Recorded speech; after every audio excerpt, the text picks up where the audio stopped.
बदले पै जाता है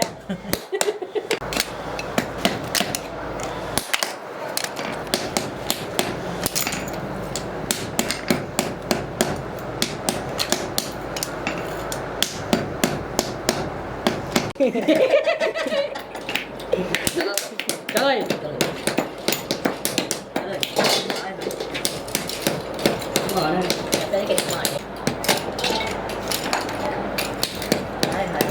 स्पीकर आई है ना बिस्ती करनी है और खाना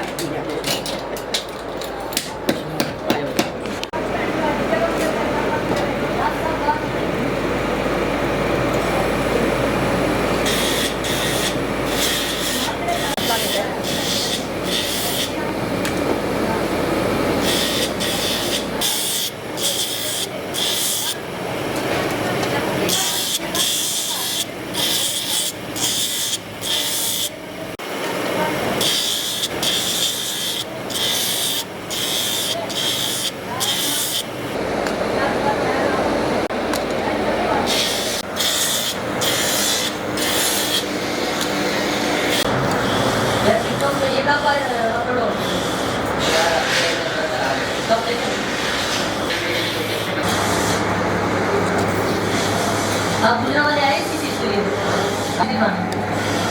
हम बनाने आए थे इतनी भी चीज़ ले आती है बनाने वो देखें काले कलर का वो होती है वो जो सामने नहीं करता है इस बार पड़ता है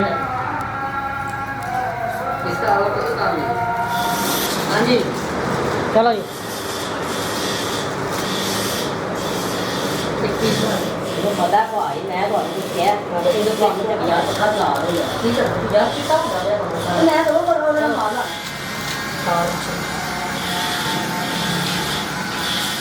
सही काम हमारा कि ऐसे करो स्पीड ना मार सही काम ना मैं बाया बंदे हम कामयाब नहीं यार जे तू गाना बदल ला या कोई आवाज बदल या गाए ना कर बेहतरीन अलबला की खामोशी गाए ना कर कसम मेरी चेक बुक एक दिन आना चेक की अंदर रख दे